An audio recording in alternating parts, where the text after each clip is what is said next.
Placerville person here, United States Army, 1970. So it's good to be here on Veterans Day. Where was your service, Mike? I was in Europe, Germany. I got to play with missiles. How about you, Rick? My name's Rick.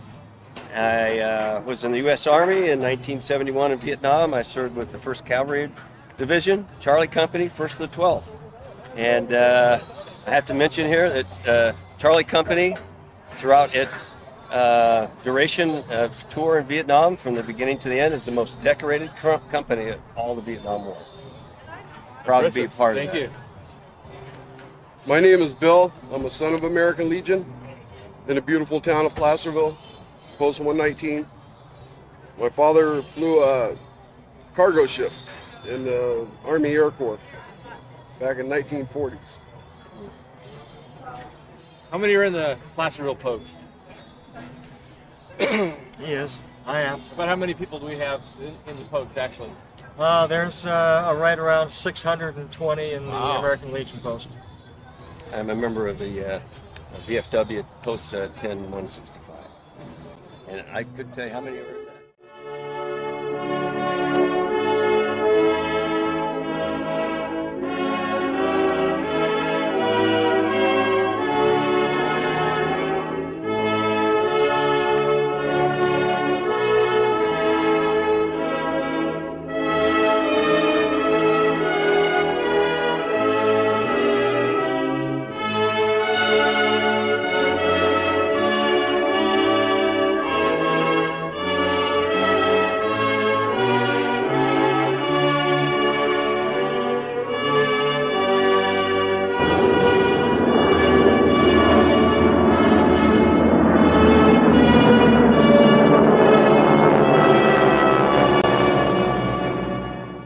Veterans Day is an official holiday honoring those who at one time in their lives has awakened and donned a uniform for self-nation.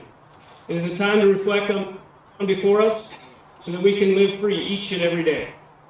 Above all, today is a day where we can recognize that our freedom is very far from free. Like I typically do, I use that time to pray. I prayed for many of my friends that are no longer with us. I prayed for many of the Marines and soldiers that I served with that weren't able to come home.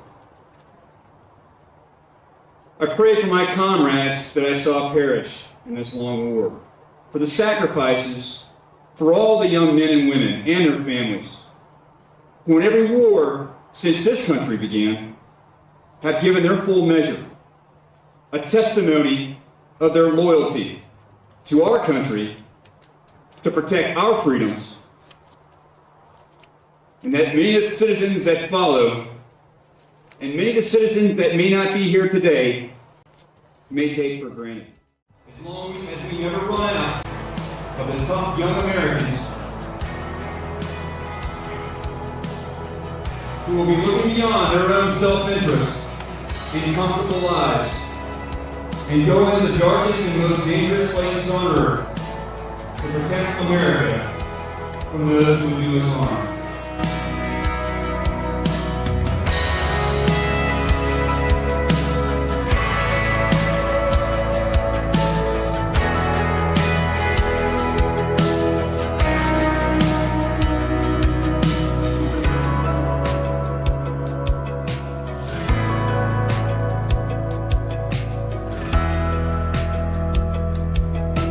June 1950 through July of 1953.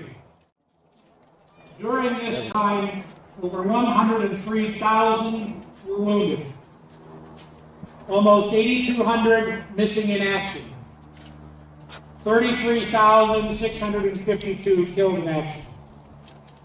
It's important to note casualty figures as well as other vital statistics are not totally clear due to a fire that destroyed much of the archived information of the conflict.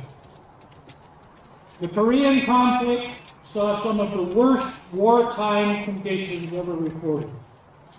Brutal weather, brutal terrain challenged our warfighters at every turn.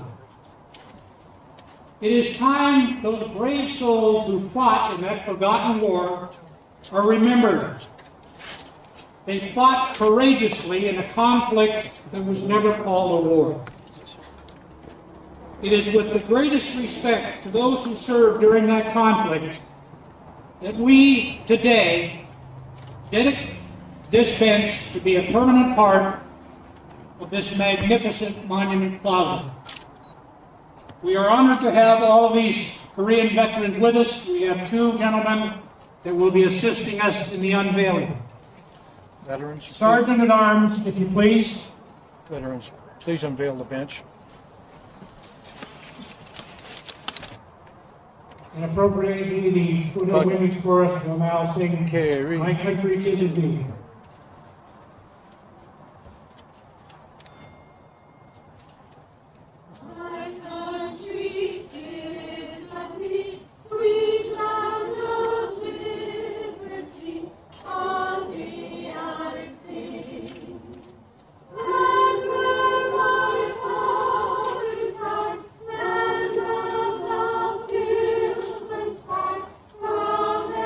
Catch up, man.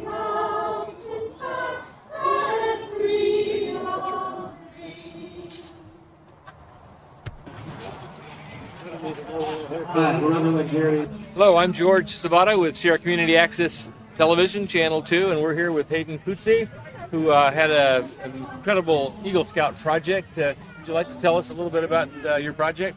Certainly. I started coming to the monuments when I was 2 years ago, and I figured out that the monument was lacking a couple of things. Well, I actually talked to Mr. Buchanan, a great guy here, and he told me that there's some benches that needed to be installed, and I thought that would be an excellent project. So I found that that the Korean War was not mentioned that much in the monument, so that's what I dedicated one of my benches to, and the other was going to go to the current conflicts in Afghanistan, but that bench turned over to Mr. Moat, and it actually turned out to be a great two-part switch. So that's a little laydown of the project. Great. Who did you get to work with you to get the actual bench made? Mr. Tilson at the pool place, he has an engraving shop just down the street a ways, and for a great small price and great piece of work, he turned out a bench that was outstanding. How'd you raise the funds for that? I went through a couple of groups, the Friends of the American Legion, there's one of them, and then the Kiwanis, the Rotary, and all sorts of other groups. I went through my church and I asked for donations, and they gave out plentiful amounts of money, and it all totaled up to the grand prize, and it worked out great. That's quite a legacy. Thank you. Thank you so much. Aim. Present arms. Fire. Fire. Fire.